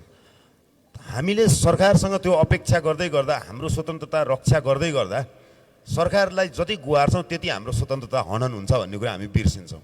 त्यही भएर पनि यो कता कता डाइनामिक्स चाहिँ मिल्दैन। अनि हामीले हेऱ्यो भने चाहिँ धेरै कामहरू निजी सरकारी र अघिको हाम्रो त्यो पिपिपी मोडलमा चलेका धेरै त्यो पार्टनरसिपको मोडलमा चलेका धेरै उदाहरणहरू छन्। त्यसमा चाहिँ अब ठुला प्रोजेक्टहरू होलान्, समुदायमा भइराखेका कामहरू होलान्, ती कुरालाई चाहिँ नकार्न सकिँदैन। अहिले सरकारले पनि त धेरैवटा आफ्ना नीति तथा कार्यक्रमहरूमा चाहिँ त्यो साझेदारीको कुरालाई अगाडि बढाएकै छ। हाम्रा सामुदायिक वनको कुराहरू हेर्नुभयो भने एउटा अनुपम नमुना हो त्यो पनि। त्यसरी नै खानेपानी का विभिन्न साना ठुला प्रोजेक्टहरू चाहिँ समुदायले व्यवस्थापन गरेको छ, सरकारले त्यसमा केही फेसिलिटेट गरिदिएको होला। ती कुराहरूलाई हामीले बिर्सिनु हुँदैन। यो भन्दै गर्दाखेरि चाहिँ सरकारले अब कसरी हेर्ने त यो यो यो यो कुरालाई सरकारले कसरी हेर्ने भन्दाखेरि चाहिँ जहिले पनि एडमा भर पर्ने हाम्रो जस्तो सरकारलाई अब बिस्तारो बिस्तारो ट्रेडमा कसरी ल्याउन सकिन्छ भन्ने कुरा जुन चाहिँ अघि हामीले कुरा गर्दा नीतिहरू हाम्रा त्यस्ता छन्। उद्यमी बन्नको लागि अलिकति उद्यमी बन्नको लागि हौसला प्रदान गर्ने खालका नीति छैनन्, त्यो खालको वातावरण छैन भने अब गैर सरकारी संस्थाहरूले पनि सधैँभरि एडमा मात्रै डिपेन्डेन्ट हुने भन्दा पनि लोकल्ली नै उद्यमी बन्नको लागि अथवा त्यो चेन्ज हुनु पर्यो। पहिला हाम्रो चाहिँ ल ज्ञानेन्द्रसँगको अथवा हाम्रो स्वतन्त्रतासँगको लडाइँ थियो होला, अहिले त्यो हामीले कति अचिभ गरिसक्यौँ, त्योबाट हामी पार लागिसक्यौँ भने हामी पनि इनोभेटिभ हुनु जरुरी छ। अनि चाहिँ यो पब्लिक पार्टनरसिपको कुराहरू चाहिँ अझ राम्ररी जान्छ। र अघि भन्दै गर्दाखेरि चाहिँ एनजिओको भूमिका अथवा गैर सरकारी संस्थाको भूमिका भनेको चाहिँ वाचडग नै हो। सरकारले बाटो बिरायो भने त्यसलाई एउटा ट्र्याकमा ल्याउने हो अनि सँगसँगै चाहिँ सरकारसँग सहकार्य गर्दै अगाडि बढ्ने नै भूमिका हो, जुन चाहिँ पिपिपी त्यही नै होला। हस्, धन्यवाद। मसँग एउटा प्रश्न छ मन्त्रीज्यूलाई, त्यसपछि म दर्शक दीर्घामा बस्नुभएका महानुभावहरूको केही प्रश्न जिज्ञासा छ भने लिनेछु। त्यही बिचमा सोसल मिडियाबाट पनि केही प्रश्नहरू आएका छन् भने त्यसलाई पनि लिउँला, किनभने हामी फेसबुक र युट्युबमा पनि लाइभमा छौँ। एउटा प्रश्न मन्त्रीज्यूलाई सोध्छु, त्यसपछि यतातिर आउँछु है त। है मन्त्रीज्यूलाई मैले सोध्न खोजेको के भने भर्खर मन्त्रीमण्डल गठन भयो हाम्रो प्रदेश सरकारको, मुख्यमन्त्रीज्यूले फ्याट एउटा कुरा भनिदिनु भयो मिडियामा, त्यो आजभोलि भाइरल भन्ने शब्द धेरै प्रयोग हुन्छ, भाइरल जस्तै भयो। के भनिदिनु भयो भने अब हामी कर्णालीमा आउने अथवा कर्णालीमा एनजिओलाई खारेज गर्छौँ। समाचारको तलतिर मन्त्रीज्यूको पनि नाम थियो, खारेजै त होइन नियमन गर्छौँ। मन्त्रीज्यू नियमन भने के हो? अहिले 3 वर्ष भयो, कसरी नियमन गरिरहनु भएको छ छोटोमा? एकदम यो सरकार गठन भयो 3 वर्ष भयो, अब हामीले काम गरेको 3 वर्ष अब क्रस भएको छ। सुरुको एउटा कार्यक्रममा भन्नुभयो भन्ने मैले सुनेको, वास्तवमा मुख्यमन्त्रीले पनि त्यसरी खारेज गर्छु भन्ने भन्दा पनि नियमनकै भाषा बोल्नुभयो। वास्तवमा अब त्यो मिडियाले कसरी मेनिपुलेट गर्नुभयो उहाँहरू जान्नुहोस्। र मैले पनि त्यसैमा अनि मलाई पछि सोद्धाखेरि नियमन गर्छौँ हामी, किनभने गैर सरकारी संस्थाहरूको पनि भूमिका पार्टनरसिपको हामीले भनिलियौँ, राज्यले स्वीकारेको, संविधानले स्वीकारेको, लोकतन्त्रले स्वीकारेको विषय हो, नकार्न सक्ने कुरै भएन। सरकार र गैर सरकारी सेक्टरको पब्लिक प्राइभेट पार्टनरसिप भन्यौँ नि, हामी 3PP को कुरा गर्दैछौँ। पार्टनरसिपबाट यो राज्यको समृद्धि हासिल गर्छौँ भन्ने त हाम्रो कमिटमेन्ट हो नि, नेसनल कमिटमेन्ट हो। भनेपछि कर्णाली प्रदेश सरकारले छुट्टै खारेज गर्ने कुरा त हुँदैन थियो, तर नियमन गर्नु जरुरी थियो। अघि भनिहाल्नु भने कर्णाली सबैभन्दा बढी डोनरहरूले चाहिँ सहयोग गरेको ठाउँ हो भन्नुभयो, तर नियमन जरुरी छ भनेर नै म मन्त्री भएको 2 महिनामा चाहिँ सामाजिक संस्था विधेयक ल्याएको हो। जेठमा हामी फागुनमा मन्त्री भयौँ, जेठमा चाहिँ त्यो विधेयक चाहिँ संसदमा माननीय सभामुखी यहाँ हुनुहुन्छ, त्यो चाहिँ 2 वर्ष त्यो विधेयक त्यहाँ रह्यो। सङ्घले चाहिँ विधेयक नबनाइदिँदा अब त्यो चाहिँ एकल अधिकारमा पर्दैन थियो, त्यो होइन। सङ्घ संस्था सम्बन्धी विधेयक ल्याउने प्रदेश सरकारको त्यो एकल अधिकारमा नपर्ने, अनि साझा अधिकारमा पर्दाखेरि सङ्घले चाहिँ कानुन ल्याउनु पर्ने थियो। सङ्घले पनि ड्राफ्ट गर्यो, गृह मन्त्रालयले ल्याउने कि महिला बालबालिका मन्त्रालयले ल्याउने कि त्यहाँ चाहिँ भयो। अलिअलि भइसकेपछि त्यो कानुन नआउँदाखेरि हाम्रो कानुन चाहिँ बाइ द वे दुःखदका साथ भन्नुपर्छ सदनबाट मैले फिर्ता लिनु पर्यो। भने त्यो कानुन बनाउन पाएको भए हामीले चाहिँ एउटा मेकानिजमको चाहिँ कल्पना गरेका थियौँ। समाज यो प्रदेशको यो सामाजिक विकास परिषद हुन्थ्यो, त्यो परिषदले नजिकबाट चाहिँ नियमन गर्थ्यो। होइन सहयोग गर्थ्यो। नियमन भन्नाले कन्ट्रोल गर्ने होइन, सहयोग गर्ने हो। सहयोग गर्थ्यौँ, आवश्यक पर्यो भने त्यस्तै नियम विपरीत चलेका सङ्घ संस्था छन् भने नेपालको कानुन नेपालको संविधानभन्दा बाहिर गएर कोही चल्छन्, कोही धर्मका प्रचार गर्छन्, कोही राजनीतिका प्रचार गर्छन्, कोही अलि अनियमितता गर्छन्, अपारदर्शी हुन्छन् भने त्यस्तालाई त कन्ट्रोल पनि गर्नुपर्ने हुन्छ। होइन भने राम्रो काम गर्ने सङ्घ संस्थालाई चाहिँ सहजीकरण गर्ने, अझ प्रोत्साहित गर्ने, अझ नागरिकको स्तरमा पुगेर चाहिँ आर्थिक सामाजिक रूपान्तरणमा काम गर्ने गरी हामी सहजीकरण गर्नको निम्ति अत्यन्त राम्रो विधेयक हामीले चाहिँ ड्राफ्ट गरेका थियौँ। अरू प्रदेशलाई पनि हामी सेयर गरेका थियौँ। त्यो हुन सकेन। मेरो विचारमा नियन्त्रण गर्ने भन्दा पनि नियमन नै गर्ने हो। त्यो नियमन त्यसरी गर्न खोजेका थियौँ। अब अहिलेसम्म भएको छैन। हामी अब सहकार्यमा छौँ। हेरौँ। हजुर दिपेनजी, प्रदेश नम्बर 2 मा के भइराखेको छ यो क्षेत्रमा, यस एरियामा? यस्तो छ, प्रदेश नम्बर 2 मा हामीले धेरै यस्ता काम गरेका छौँ जसमा चाहिँ गभर्मेन्टसँग पार्टनरसिप गरेको छ। गैर सरकारी सेक्टर जस्तै सबभन्दा बेस्ट नमुना भनेको त्यहाँ बेटी पढाओ बेटी बचाओ अभियान छ। सरकारले छोरीको बिमाको रकम सरकारले दिन्छ, तर त्यसको प्रचार प्रसारदेखि लिएर गाउँ गाउँमा चाहिँ त्यो बिमाको छोरीहरूको नाम सङ्कलनमा युनिसेफदेखि लिएर युएनएफपिएदेखि लिएर थुप्रै महिला अधिकारवादी संस्थाहरू सबै पार्टनरसिपमा छन्। र मन्त्रीजीले भने जस्तै अब म त्यहाँ कानुन मस्यौदा समितिको संयोजक हुँदाखेरि यो छलफल चलेको हो। हामीले के भन्यौँ भने अलरेडी संस्था दर्ता सम्बन्धी ऐन त सङ्घमा राखेकै छ, यो सिभिल सोसाइटीलाई त अलिक फ्री छोड्नुपर्छ, त्यसलाई नियमन सेमन गर्ने कानुन ल्याउने भन्दा पनि अहिले भर्खर सरकार बनाएको छ, अरू थुप्रै प्रायोरिटी एरिया छ, सिभिल सोसाइटीमै किन हात हाल्ने भनेर हामीले चाहिँ अलि छोडिदिएको थियो। किन भन्दाखेरि नियमन गर्ने भन्दा गरे पार्टनरसिप गरौँ, काम गरौँ, सिस्टम बनिसकेपछि कुनै बेला देखियो भने त्यो बेला सोचौँला भन्ने हिसाबले हामीले छोडेको। धन्यवाद। हस्, धेरै धेरै धन्यवाद। अब म दर्शक दीर्घाबाट प्रश्नहरू यहाँका जिज्ञासाहरू छन् भने संक्षेपमा राखिदिनु होला। नाम भनिदिनुहोस्, सिधै प्रश्न भनिदिनुहोस्, भूमिका धेरै नबाँधिदिनु होला है त, किनकि हाम्रो समयको चाहिँ उसले सीमितताले। टीका प्रसाद पोखरेल फेरि प्रस्तुत भएको छु। हाम्रा अभिभावक माननीय मन्त्रीज्यू वरपर बस्नुभएका पाहुनाहरूलाई हाम्रो स्वागत छँदैछ, सञ्चालकज्यूदेखि लिएर। पहिलो कुरा, एनजिओबाट विभिन्न नेता कार्यकर्ता पार्टीमा प्रभाव परेको छ। अहिले सित्तैमा पाए 4 महिना चुक पिउने पद्धतिले प्रभाव पारेको छ। एनजिओ आइएनजिओले खाइदियो देशलाई भन्ने कुरा चर्चामा छ। एनजिओ आइएनजिओको कति प्रतिशत कुल बजेटको मात्रा विकास निर्माणमा खर्च हुने गरेको छ? सामाजिक रूपान्तरणमा एनजिओको भूमिका के कसरी अगाडि बढेको छ? त्यो बजेटको प्रतिशत पनि बताइदिनु हुन अनुरोध गर्दछु। अनि राजतन्त्र निरङ्कुश भएका विरुद्ध आन्दोलन गरेको गैर सरकारी महासङ्घको सन्दर्भ पनि आएको छ।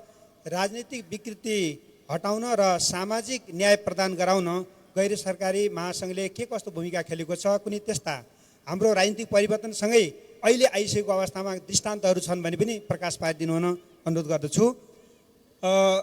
प्रदेश नम्बर 2 का मुख्य न्यायाधिवक्ता दिपेन्द्र झाज्यूलाई मेरो सोधाइ छ कि यो मुद्दा मामिलाका सन्दर्भमा जसरी महान्यायाधिवक्ताले सरकारको मुख्य कानुनी सल्लाहकारको रूपमा काम गर्नुपर्छ, त्यसरी प्रदेशमा मुख्य न्यायाधिवक्ताको भूमिका हुन्छ होला? मुद्दा मामिलाका सन्दर्भमा मात्रै भूमिका निर्वाह गर्ने हो या ऐन नियम निर्माणमा पनि भूमिका रहन्छ? अघि मसौदामा बसेको कुरा गर्नुभएको छ। यसरी मसौदामा बस्नुभएको सन्दर्भ हो भने 2 नम्बर प्रदेशमा के कस्ता जनपक्षीय त्यस्ता ऐन नियमहरू बनेका छन्? ती ऐन नियमहरू कर्णाली प्रदेशसँग जोडेर हेर्दा के कति मेल खाने खालका छन्? के कस्तो अन्तर छ? कसरी समन्वय गर्दा उपयुक्त हुन्छ होला भन्ने विषयमा पनि जानकारी गराइदिनु हुन अनुरोध छ। मैले सुनेको एउटा प्रश्न छ अर्को माननीय मन्त्रीज्यूलाई छ कि हाम्रो देशमा राजनेताहरूले भ्रष्टाचार मौलाए अनि कतै भन्छन् होइन कर्मचारी तन्त्रले असर पारेको छ, कर्मचारी प्रमुख भएर राजनेताहरूलाई प्रभाव पारेका छन् भन्ने छ। म भन्छु राजनेताहरूको कारणले गर्दा भ्रष्टाचार मौलाएको हुनुपर्छ, किनकि नियन्त्रण नियमन गर्ने मूल दायित्व राजनेताको हुन्छ अथवा सरकारको हुन्छ। त्यो हुन नसकेको अवस्थामा कर्मचारीहरूले नटेर्ने अवस्था पनि आउन सक्छ। यी 2 कुरामा यहाँ कुन कुरामा सहमत हुनुहुन्छ? 2 मध्ये कुन कुरा साँचो हो? अनि सामाजिक विकासको सन्दर्भ कर्णालीको हकमा यहाँको कार्यकालमा के कस्तो भयो जस्तो अनुभूति गर्नुभएको छ? के कति गौरव गर्नुहुन्छ, सन्तुष्ट हुनुहुन्छ या हुनुहुन्न? यस विषयमा पनि प्रकाश पारिदिनु हुन माननीय मन्त्रीज्यूलाई हार्दिक अनुरोध छ। धन्यवाद। धन्यवाद। यतातिर हात उठाउनु भएको थियो, कतातिर हो?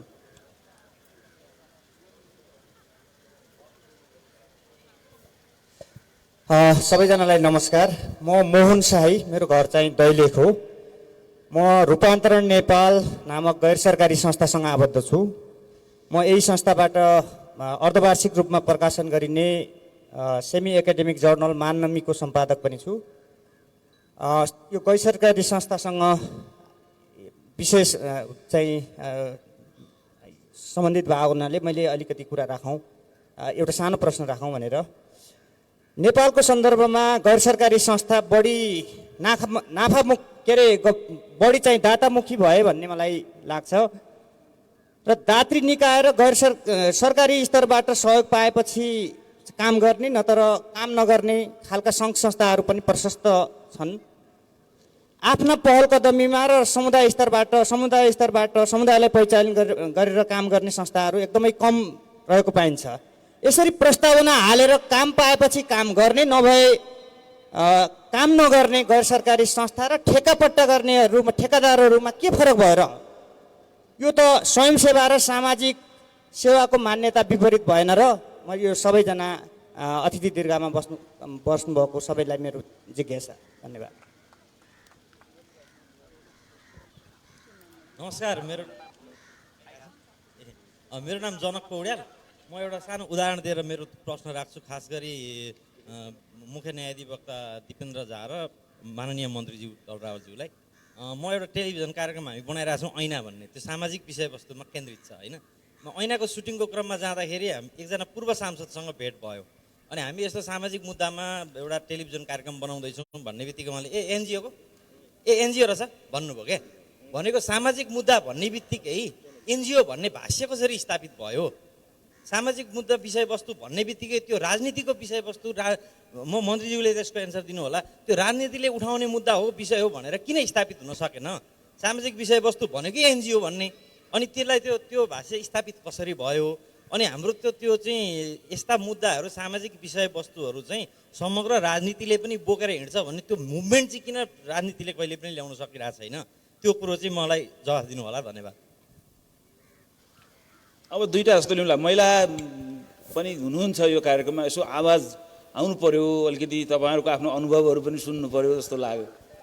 हेलो, हाम्रा कर्णाली सरकार अनि हामी कर्णाली सरकारका जनता सब एक नास एकजुट एक मुठी भएपछि हाम्रो देश तब बन्छ हजुर। अब हामी चाहिँ अब मुठी पर्ने ठाउँमा हामी जस्तो चारै जस्तो भएपछि हाम्रो देश कहिल्यै बन्दैन। गरिबी जनतालाई अझसम्म अहिले 5 वर्ष हुन लाग्यो, गरिबी जनताहरूलाई घरबास नभएका अनि नभएका जनताहरूलाई चाहिँ सरकारले अनि हेरेर सरकारले ओडा ओडामा गएर सबै जनतालाई के कसको घरमा के छ, कसको घरमा छ, कसको घरमा छैन, आय स्रोतहरू घरहरूको व्यवस्था गरेर चाहिँ काम गर्ने हो सरकारले। सरकार केका लागि चाहियो? हामी जनताका लागि। म एउटा गीत भनिदिन्छु हजुर है, म धेरै जान्दैन। अनि तिर्खा लागे खाइजाना हौ त चिसा पानी और जनताको बसेर होइजा सुर्खे सुन खानी हो। निकै छ कि परानी हो, सन्चै छ कि जियो। नेपालको सुर्खे जिल्ला राजधानी बनो जनताकै बियो। अब हजुरको नाम? हजुरको नाम? मेरो नाम शुभ नाम लछीराम जयसी ढकालु। हस्, लछीराम जयसी बुवा, यहाँलाई धेरै धेरै धन्यवाद। त्यसो भए हुनाले हजुर हामी सबै नेपाली दाजुभाइ अनि चाहे सरकार चाहे चाहिँ जनता हजुरले अनि सुख दुःख जनतालाई के कुराको असुविधा छ, के कुराको सब सुविस्ता छ, भएकालाई केही दुःख छैन, नभएका असुविधा भएकालाई तुरुन्तै गर्न पर्ने हो। नयाँ सरकार, नयाँ चाहिँ काम, नयाँ दाम। हजुर अब धेरै हस्, अब यसमा मन्त्रीज्यूले पक्कै जवाफ दिनुहुन्छ, तुरुन्तै कहिले गर्नुहुन्छ जवाफ दिनुहुनेछ। हजुरलाई धेरै धेरै धन्यवाद। अब एउटा प्रश्न लिउँ।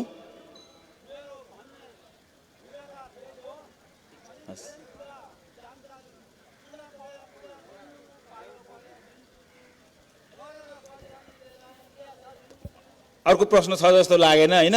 अब हामी सर, यो मेरो सानो प्रश्न। हजुर हजुर म यो गैर सरकारी संस्था महासङ्घको सुमित्रा म्यामलाई सोध्न चाहन्छु।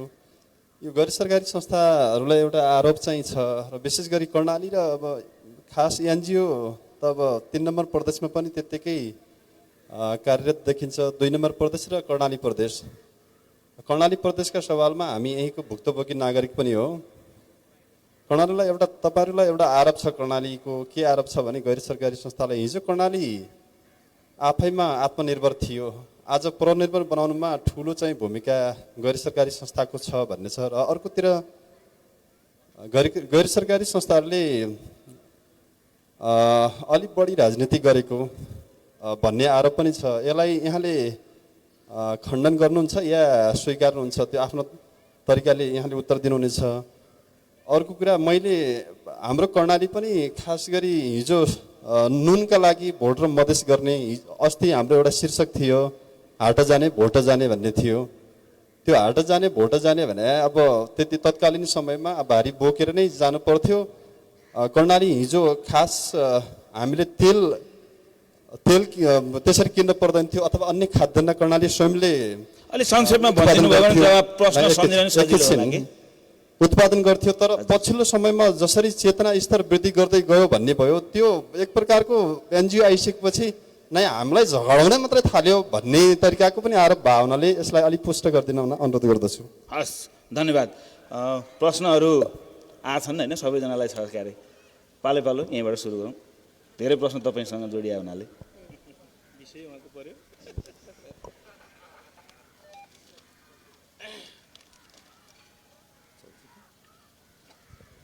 धन्यवाद। पहिलो प्रश्नकर्ता मैले नाम टिपिनँ, उहाँले चाहिँ सामाजिक न्यायका लागि टिकाजीले प्रश्न गर्नुभएको थियो। गैर सरकारी संस्थाले चाहिँ के गर्यो, कति प्रतिशत खर्च हुन्छ भन्ने कुरा। गैर सरकारी संस्थाको खर्च चाहिँ 100% नै हुनुपर्छ, भएको हुनुपर्छ त्यही क्षेत्रको, त्यसैका लागि नै सामाजिक विकासका लागि आएको भएको कारणले भनेर भनिन्छ। यदि गर्न नसके तपाईँहरू खबरदारी गर्ने निकाय हो, हेर्नुपर्छ। त्यसपछि सामाजिक न्यायको लागि मैले सुरु पनि भने, सामाजिक न्याय जहाँ विभेद छ, जहाँ असमानता छ, जहाँ अन्याय छ, जहाँ अत्याचार छ, त्यहाँ नै गैर सरकारी संस्था छ। जहाँ अधिकारको आवश्यकता छ, जहाँ सरकारको स्रोतमा पहुँच पुगेको छैन, यो तिम्रो अधिकार हो है, स्रोत यो छ है, तपाईँका लागि छ है भनेर पहुँच पुर्याउने कुरा सीमान्तकृत वर्गलाई, त्यो सामाजिक न्याय हो भन्ने लाग्छ।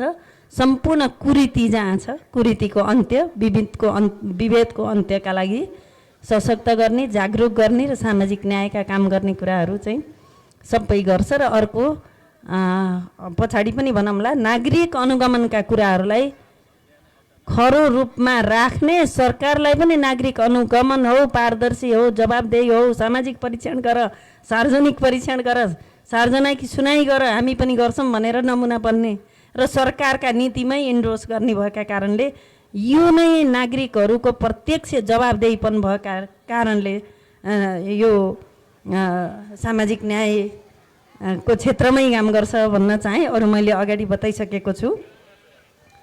अर्को अलिकति दातामुखी भए हुँदा काम गर्ने, नहुँदा नहुने भन्ने कुरा छ। हाम्रो संस्था दर्ता ऐनले नाफा कमाउन नपाउने संस्थाहरू जुन आबद्ध भएका छन्, गैर नाफामूलक संस्थाहरू छ, एउटा भोलिन्टियरली मुभमेन्टमा चाहिँ लागिरहेको हुन्छ। तर निश्चित प्रोजेक्टको लागि सबै कार्यक्रम सधैँ गर्नका लागि होइन, निश्चित ठाउँमा त्यो उद्देश्यका लागि जागरुक गराएर अलिकति एक्जिट प्लान बनाएर सरकारलाई जोडेर सशक्त बनाउनका लागि हुने भएको सधैँभरि एकै ठाउँमा त्यो नागरिकहरूलाई गरिरहनका लागि भयो भने पनि फेरि त्यो पनि अर्को दुरुपयोग हुन्छ। त्यो निश्चित नमुनाको रूपमा हुन्छ, एक्जिट प्लान बनाउँछ र अगाडि बनाउँछ, त्यो समुदाय परिचालन गरेर हो। अर्को चाहिँ त्यही हो, आउँदा गर्ने नआउँदा सुक्ने भन्दा पनि सङ्घ संस्था रहिरहन सक्छन्। नाफामूलक संस्था होइन, नाफा कमाउन पनि पाउँदैन। त्यसले गर्दाखेरि आफ्नो आन्तरिक स्रोतहरू कमाउनलाई पनि नाफा नकमाउने संस्थाहरू नभएकाले मुभमेन्टको काम चाहिँ भइरहेको हुन्छ। परियोजना सञ्चालन गर्न गफै गरेर भएन, परियोजना अनुसार हरेक ठाउँ जे गर्दा पनि स्रोतको अभाव हुनसक्छ। तर नीतिगत हिसाबले निश्चित समयका लागि परियोजना जुन पछि चाहिँ सरकारलाई टाइअप गर्ने एक्जिट प्लान गराउने भएका कारणले हो। अर्को मलाई नै कर्णाली प्रदेशको आफै सशक्त हुन्थ्यो, गैर सरकारी संस्थाहरू आएर चाहिँ अलिकति परनिर्भर भयो भन्ने कुरा सुरजजीले र अनि राजनीति भयो भन्ने कुरा गर्नुभएको छ। पहिलो कुरा तपाईँहरू समाज कल्याण परिषद गृह अर्थ मन्त्रालय जानुभयो भने स्वीकृत हाम्रो बहुपक्षीय अथवा दुई पक्षलाई स्वीकृति लिने क्रममै प्रायोरिटी कहाँ छ भने कर्णाली र 2 नम्बर प्रदेश भयो भने अन्तलाका पनि क्यान्सिल गरेर सरकारले गरेको सिफारिस अनुसार चाहिँ प्राथमिकताका आधारमा आएको हो। जहाँ प्राथमिकता छ त्यहाँ बढी चाहिन्छ, किनभने मानवीय विकासको जरुरी छ। परनिर्भर हुने कुराहरू पनि छन्, के कारणले भए त्यसलाई चाहिँ हजुरहरूले एनालाइसिस गरेर होइन नचाहिने ठाउँमा नगर्न सकेला, तर भौतिक विकास मात्रै ठुलो चिज होइन। अहिले तपाईँ हेर्नुभएको छ खाडी मुलुकमा अहिलेसम्म महिलाहरूको स्थिति हेरौँ, अस्ति सवारी साधन चलाउनका लागि चाहिँ मुद्दा खेप्न परेको छ भनेको त्यो मानवीय विकास।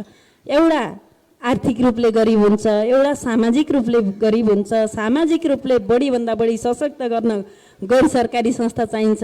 कर्णालीलाई समृद्धि बनाउन पनि भूमिका रहेको होला। यदि परनिर्भरतै हो भन्ने प्रमाण भयो भने प्रदेश सरकार स्थानीय सरकारले हेर्ने कुरा हो र। अर्को चाहिँ राजनीतिक कुरा त गैर सरकारी संस्थाकै मात्रै कुरा गर्दा गैर सरकारी संस्थाहरू राजनीतिक दलमा लाग्ने, दलीय राजनीति गर्ने, दलका काम गर्नै नपाउने आफ्ना विधानमा पनि हुन्छ। संस्था दर्ता ऐन 34ले पनि दिन्न, संविधानले पनि दिन्न। यो नियमन गर्ने निकायले यदि राजनीति गरेको छ भने चाहिँ गैर सरकारी संस्था महासङ्घले पनि त्यसलाई आपत्ति गर्ने कुरा हो।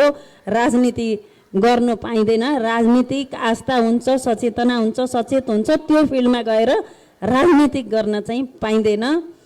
त्यो राजनीतिमा खर्च गर्न पाइँदैन। व्यक्तिगत स्वतन्त्रता त हुने नै हो। व्यक्तिगत स्वतन्त्रता मौलिक हक छुट्टै हो। लक्षित वर्गमा गएर पार्टीका कुरा गर्ने, टिकट बाँड्ने कुराहरू गर्न नपाउने कुराहरूलाई मैले जोडेँ। अर्को बोर्ड आइसक्या हुनाले संक्षेपमा जवाब खोजेको यहाँहरूको यो माफ गर्नु होला, यो मोडरेटर भन्ने काम यस्तो बर्बाद काम हो, कहिलेकाहीँ बोल्न चाहना हुँदा पनि रोक्नुपर्ने हुन्छ। मन्त्रीजीबाट संक्षेपमा जवाब पाऊँ। हजुर, मलाई खासै त त्यति ठुलो प्रश्न छैनन्। अब यो टिकाजीले चाहिँ यो भ्रष्टाचार नेताहरूले गरेर हो कि ब्युरोक्राट्सहरूले गरेर हो भन्नुभएको छ। अब हामी सबै नेपाली नागरिकहरू जो नेता हौँ, ब्युरोक्राट्स हौँ, हामी सबै नेपाली नागरिक हौँ। हामी संस्था के अरे गैर सरकारी क्षेत्रमा हौँ, सरकारी क्षेत्रमा यो एन्टी करप्सनका लागि 0 टोलरेन्सको नीति नलिकन यो देश बन्दैन। देशमा विकासको बाधक नै भ्रष्टाचार हो। यो राजनीतिक वृत्तबाट पनि भएको छ, म छैन भन्दैन। ब्युरोक्रेसीको क्षेत्रबाट पनि भएको छ, म एउटैलाई दोष दिनेवाला छैन।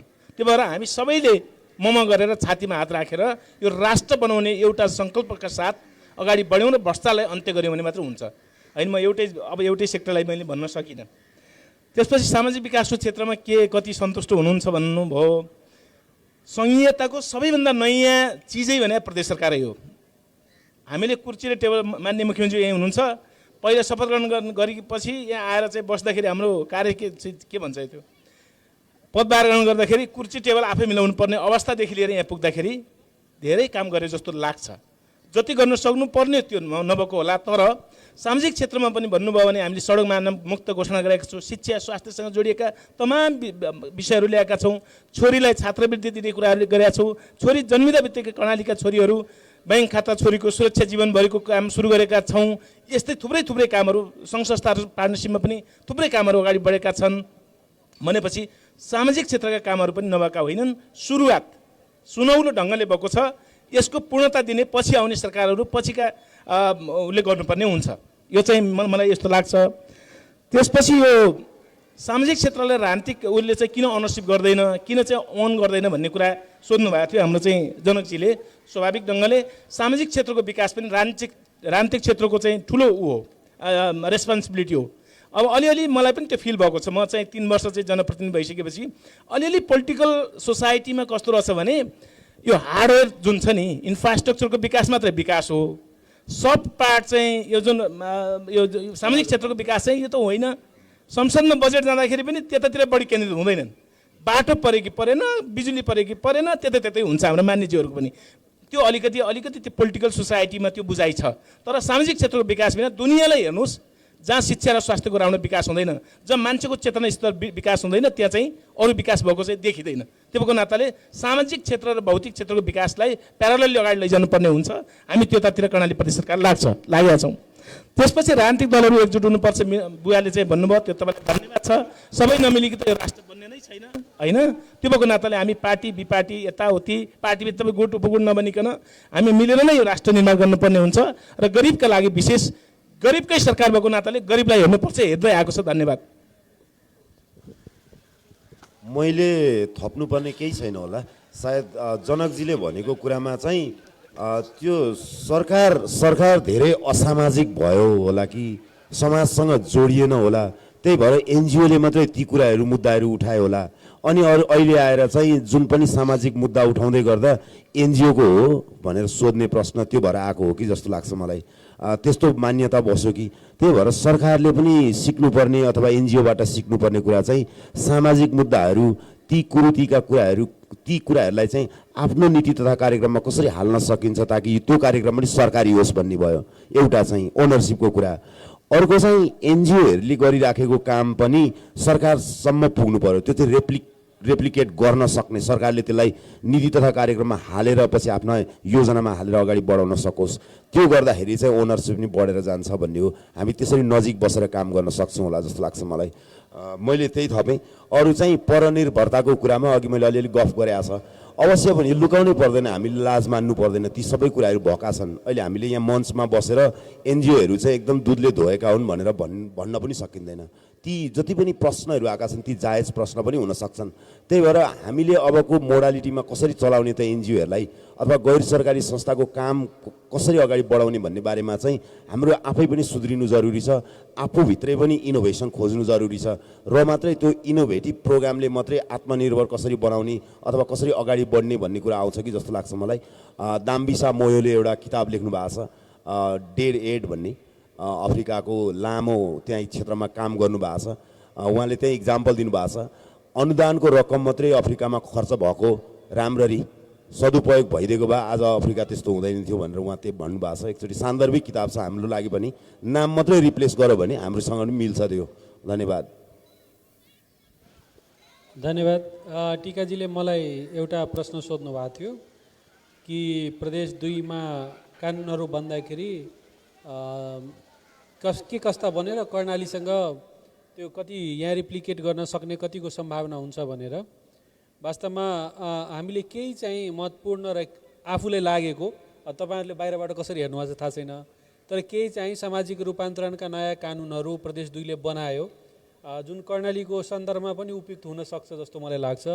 जस्तै हामीले दलित सशक्तिकरण ऐन लिएर आयौँ। त्यो चाहिँ ठुलो दलित जनसङ्ख्या रहेको प्रदेश 2 मा रूपान्तरणको लागि त्यो सामाजिक रूपान्तरणको आधार हुन सक्छ र कर्णाली प्रदेशले पनि त्यसलाई कपी गर्दा हुन्छ जस्तो मलाई लाग्छ। यहाँ सामाजिक विकास मन्त्रीजी पनि हुनुहुन्छ। त्यस्तै हामीले चाहिँ कानुनमा पनि सबै कानुनमा एउटा चाहिँ सिद्धान्त के बसाल्यो भने सबै क्लस्टर आरक्षणमा 50% महिलालाई सुनिश्चित गर्ने, चाहे निजामती होस् चाहे प्रहरी होस्। त्यसपछि जसको जति जनसङ्ख्या छ त्यो जनसङ्ख्याको आधारमा समानुपातिक समावेशी चाहिँ सुनिश्चित गर्ने। मलाई लाग्छ त्यो पनि यहाँको हकमा पनि त्यो युजफुल हुन्छ कि जस्तो मलाई लाग्छ। त्यो दोस्रो विषय भयो। तेस्रो त्यो लगायत हामीले जस्तै निजामती ऐन ल्याइसक्यौँ। त्यो निजामती ऐन भनेको अहिले मलाई लाग्छ कि सेन्ट्रल गभर्मेन्ट भनेको सङ्घीय सरकारले पनि कपी गरे हुन्छ। प्रदेश 2 को निजामती ऐन राम्रो छ। म कर्णाली प्रदेशलाई मात्रै भन्दिनँ, किन भन्दाखेरि सङ्घीय सरकारले 4 वर्ष लाएर बनाउन सकेन, हामीले त्यहाँ बनाएका छौँ र राम्रो बनेको छ। निजामतीलाई रिफर्म गर्नको लागि पहिलो स्टेप हो जस्तो मलाई लाग्छ।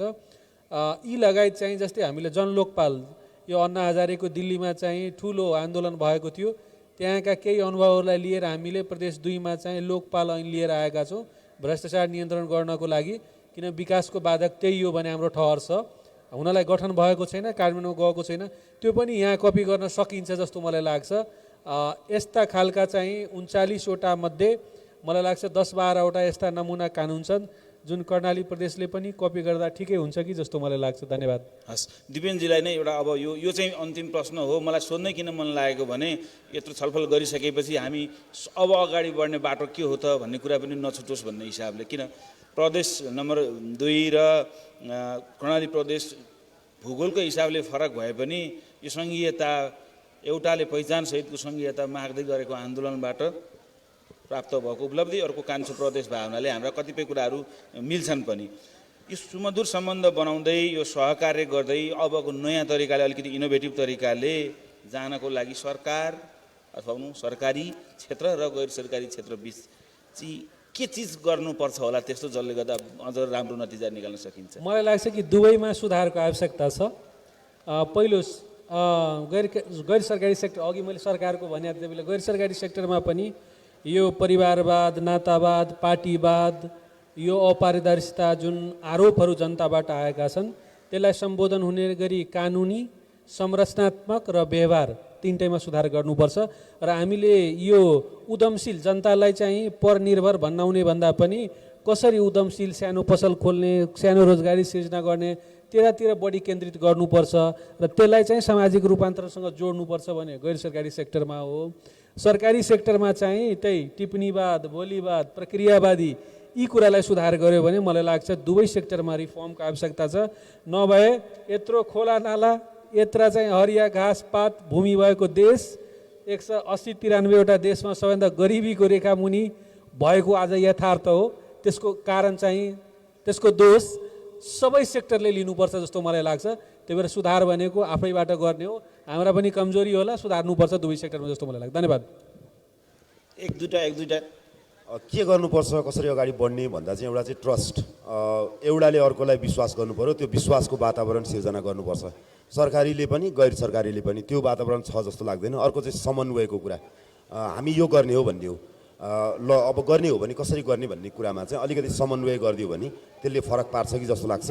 गैर सरकारी संस्थाहरू चाहिँ निष्पक्ष हुन्छन् भन्ने कुरा आउँछ, त्यो विधानमै लेखेको हुन्छ भन्ने छ। तर म चाहिँ के भन्छु भने गैर सरकारी संस्थाहरूको पक्षधर्ता हुन्छ उहाँहरूको, अथवा हामी गैर सरकारी संस्थामा काम गर्दै गर्दाखेरि चाहिँ हाम्रो पक्षधर्ता भनेको के हो त भन्दा लोकतन्त्र, कानुनी राज्य यो परिकल्पना हो हाम्रो पक्षधर्ता भनेको। हामी यसको डिफेन्ड गर्नमा चाहिँ सरकारले जति नै सुकै कारवाही गर्छु अथवा जति नै सुकै पेल्न खोज्छु भने पनि त्यो चाहिँ छोड्नु हुँदैन। म चाहिँ गैर सरकारी संस्थालाई चाहिँ त्यो चाहिँ भन्छु र यसरी नै अगाडि बढ्नुपर्छ जस्तो लाग्छ। सधैँ मन पराउने पनि हुँदैन फेरि, होइन? एउटै थालमा खान पनि सकिँदैन सरकारसँग। वाचडग हुँदै गर्दा हामीले निगरानी गर्दै गर्दाखेरि चाहिँ सरकारसँगै बसेर त्यो उहाँहरूले गर्ने कारबाहीमा चाहिँ हामी सामेल भएर एउटा भागीदार बन्न चाहिँ सक्दैनौँ जस्तो लाग्छ। धन्यवाद। अब यसो हो, मैले अघि नै भने हाम्रो अघि भनेको कुरा नदोहोऱ्याइकन कस्तो भने अबका गैर सरकारी संस्थाहरूको अधिकार प्राप्तिको आन्दोलनको अन्तिम चरणमा हामी पुगिसकेको छ। अब समृद्धि प्राप्तिको आन्दोलनको सहकार्य पार्टनरसिप गर्नतिर गैर सरकारी संस्थाहरूको बाटो एप्रोच त्यो हुनुपर्छ। र अर्को मलाई के लाग्छ भने गैर सरकारी संस्था महासङ्घ उपाध्यक्ष हुनुहुन्छ, अब सोसियल इन्टरप्रिनरसिपको विकासतिर गैर सरकारी संस्थाहरूको एप्रोच हुन जरुरी छ। अब मान्छेलाई खालि बोल्न मात्रै सिकाएर हुँदैन। अब राष्ट्रको समृद्धिका लागि अब के गर्न सकिन्छ भन्नेतिर गैर सरकारी संस्थाहरूले चाहिँ विशेष त्यतातिर ध्यान दिनुपर्ने हुन्छ। र अर्को सरकारको प्रतिनिधिका नाताले सरकारी गैर सरकारी भने हुनाले सरकारले पनि अलिकति त्यो लोकतान्त्रिक सरकार भइसकेपछि लोकतन्त्रकै आँखाबाट प्राइभेट सेक्टरलाई, गैर सरकारी संस्थालाई हेर्ने दृष्टिकोण चाहिँ त्यो बनाउनु पर्छ। हाम्रा नियम कानुन, हाम्रो इन्भाइरोमेन्ट त्यसरी बनाउँदै अगाडि बढ्नुपर्छ। हामी सबैको सहकार्यबाट यो राष्ट्रको समृद्धि प्राप्त सम्भव छ। यसरी अगाडि बढौँ। धन्यवाद। साझा उद्देश्य समग्रमा राष्ट्रको समृद्धिका लागि काम गर्ने भएकाले अब पुनर्संरचना भएको छ। स्थानीय सरकारहरूका विगतमा स्वायत्त शासन ऐन र स्रोत परिचालन कार्यविधिले विभिन्न संरचनामा गैर सरकारी संस्थालाई प्रतिनिधित्व गरेको थियो। झन लोकतन्त्र गणतन्त्र आएपछि त्यो देखिएको छैन। सरकारले विभिन्न विषय क्षेत्र अनुसारका संरचनामा गैर सरकारी संस्थाको प्रतिनिधित्व गर्ने बित्तिकै चाहिँ साझेदारीको भूमिका पनि हुन्छ, त्यहाँबाट खबरदारी गर्ने भूमिका पनि हुन्छ। मैले यति भन्न लाएँ। र साझा उद्देश्य हो, साझा उद्देश्य प्राप्तिका लागि सकारात्मक दृष्टि राखौँ। नकारात्मक कुराहरू छ भने आम्ने सामने चिरफार गरौँ। त्यसलाई चाहिँ ओझेलमा पारौँ भन्न चाहन्छु। हस्, धेरै धेरै धन्यवाद। नागरिकको आलोचनात्मक चेत सधैँ जीवन्त हुनुपर्छ, तब मात्र हामी समृद्ध मुलुक बनाउने काममा अगाडि बढ्न सक्छौँ।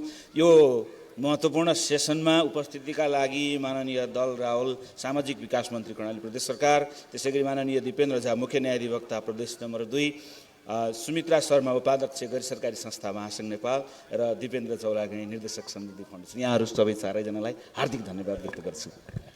धन्यवाद यहाँहरूलाई। एकैछिन यो सेसनको वक्ता र सञ्चालकको लागि नासो प्रदान गरिदिनु हुन म माननीय योगेन्द्र साईजीलाई अनुरोध गर्छु। साथीहरू र एउटा फोटो पनि सँगै खिच्नुहुन्छ। नासो यहाँहरू चाहिँ यहाँ आइदिनु भयो, हाम्रो आतिथ्य स्वीकार गरिदिनु भयो। कर्णालीमा आफ्नो घरमा आएको पाहुना जाँदाखेरि आफ्नो घरमा गएर सबैलाई यो दिनु होला भनेर हामीले नासो दिने परम्परा छ। सो यहाँहरूलाई यो नासो आफ्नो परिवारहरूलाई दिनु होला। धन्यवाद। अब यो सेसनका वक्ताहरू माननीय मन्त्री दल रावल सामाजिक विकास मन्त्रालय कर्णाली प्रदेश, दिपेन्द्र झा मुख्य न्यायाधिवक्ता प्रदेश नम्बर 2, सुमित्रा शर्मा उपाध्यक्ष गैर सरकारी संस्था महासङ्घ, दिपेन्द्र चौलागाई निर्देशक समृद्धि फाउन्डेसन र सहजकर्ता हुनुहुन्थ्यो प्रकाश लामिछाने सञ्चारकर्मी। यहाँहरू सबैलाई धेरै धेरै धन्यवाद। अब यसपछि हामी कर्णालीको एकजना पैकलोलाई यहाँहरू उहाँको कथा श्रवण गर्नको लागि बोलाउँदैछौँ। रचना सुनारजी तयार हुनुहुन्छ। पैकलो